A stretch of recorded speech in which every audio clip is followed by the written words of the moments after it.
Assalamualaikum warahmatullahi wabarakatuh. Nama saya Rizka Septi Belinda, NPM D1A019048. Saya dari Ilmu Kesejahteraan Sosial, Fakultas Ilmu Sosial dan Ilmu Politik, angkatan 2019.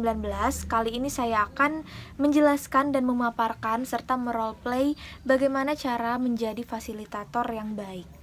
Sebelum mulai, saya akan menjabarkan apa itu pekerja sosial dan definisi dari pekerja sosial. Pekerja sosial merupakan orang yang mempunyai kegiatan profesional yang membantu individu-individu, kelompok-kelompok, masyarakat guna memperbaiki atau menciptakan kemampuan yang lebih baik mereka untuk berfungsi sosial. Ada bentuk kelompok menurut kelompok primer merupakan kelompok yang di dalamnya menjadi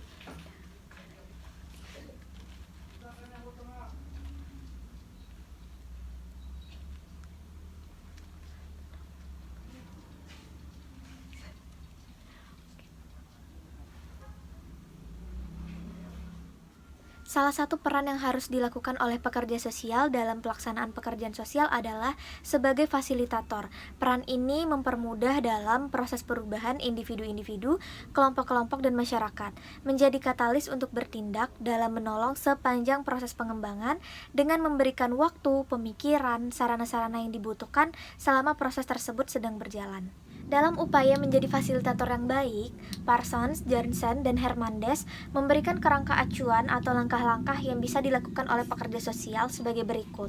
Mendefinisikan keanggotaan atau siapa yang akan dibantu dalam pelaksanaan kegiatan. Mendefinisikan tujuan keterlibatan, mendorong komunikasi dan relasi, serta menghargai pengalaman dan pembedaan-pembedaan. Memfasilitasi keterikatan dan kualitas sinergi sebuah sistem, menemukan kesamaan dan perbedaan, memfasilitasi pendidikan, membangun pengetahuan, memfasilitasi pemecahan masalah bersama, mendorong kegiatan kolektif, mengidentifikasi masalah-masalah yang akan dipecahkan, memfasilitasi penetapan tujuan, merancang solusi-solusi alternatif, mendorong pelaksanaan tugas, memelihara relasi sistem, dan memecahkan konflik. Oke, Assalamualaikum warahmatullahi wabarakatuh. Nah, aku di sini sebagai fasilitator di kegiatan FGD kita yang bertemakan dampak dari pernikahan dini. Nah, sebelumnya biar lebih enak ngobrol, sebaiknya kita perkenalan diri dulu. Oke, jadi dimulai dari aku Rizka Septi Belinda. Aku dari Universitas Bengkulu, Fakultas Ilmu Sosial dan Ilmu Politik, program studi Ilmu Kesejahteraan Sosial. Sekarang aku duduk di semester 4. Oke deh, jadi perkenalannya udah kelar. Jadi langsung aja daripada kelamaan, tapi disclaimer dulu. Aku mau kasih tahu dan ingetin kalau diskusi kita kali ini sifatnya santai aja. Gak ada yang benar dan gak ada yang salah, jadi kita bebas berpendapat. Kalian juga bebas mengeluarkan opini kalian, begitu juga aku. Jadi langsung aja kita mulai. Melihat kejadian di sekitar kita kali ini, pernikahan dini itu udah sering banget terjadi. Jadi menurut kalian ada gak sih dampak positif dari pernikahan dini? Kalaupun cuma ada dampak negatif, bisa disebutkan apa aja dampak negatifnya? Menurut saya sih nggak ada dampak positifnya Kak, karena mengingat banyak sekali resiko yang diambil dengan adanya pernikahan dini.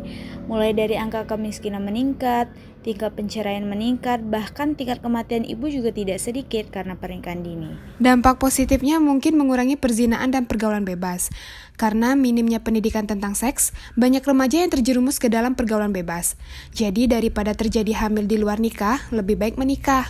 Tapi balik lagi kalau ditimbang, lebih banyak dampak negatifnya sih, mengingat menikah kan juga bukan hal yang sepele. Kedua belah pihak harus siap mental. Sangat disayangkan jika harus ada pernikahan di bawah umur atau child marriage. Anak-anak yang tidak melakukan pernikahan dini bisa mempunyai kesempatan lebih besar untuk menempuh pendidikan dan mengembangkan potensi, minat, bakat, kemampuan yang dimiliki oleh dirinya. Namun apabila melakukan pernikahan dini, bisa membuat anak-anak putus sekolah dan tidak mempunyai kesempatan untuk mengembangkan dirinya. Dari aspek psikologi, anak-anak yang sebetulnya belum sanggup menikah terpaksa mendewasakan diri dan memegang tanggung jawab besar. Kesehatan calon ibu pun sangat rentan mengingat usia yang masih belia. Oke, jadi aku udah dengar beberapa pendapat dari kalian tentang pernikahan dini yang tentu aja bener-bener ya kalau pernikahan dini itu banyak dampak negatifnya ketimbang dampak positifnya. Oke, lanjut. Nah, sekarang aku mau tanya, menurut kalian apa sih solusi buat mencegah pernikahan dini ini? Menurut saya, salah satu solusi pencegahan dan pemecahan persoalan perkawinan di bawah umur adalah dengan mendorong akselerasi perbaikan ekonomi dan kesejahteraan lewat penyediaan lapangan pekerjaan yang layak dan memadai. Kalau menurut saya, melihat dari sudut pandang pola komunikasi, daerah-daerah kantong praktik perkawinan anak di bawah umur itu menjadikan para pemimpin dan pemuka lembaga-lembaga agama dan adat menjadi patron.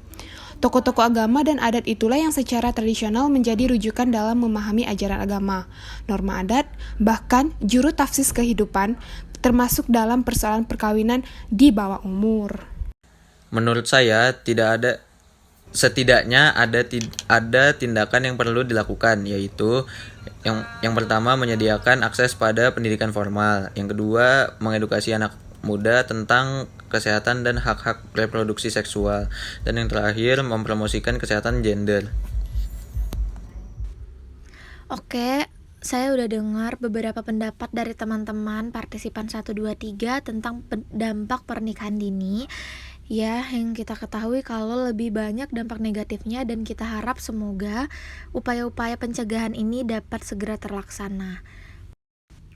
Dengan ini saya juga mau pamit undur diri. Terima kasih buat semua yang sudah berpartisipasi. Saya Rizka Septibelinda selaku moderator dalam diskusi ini. Pamit, terima kasih semuanya. Wassalamualaikum warahmatullahi wabarakatuh.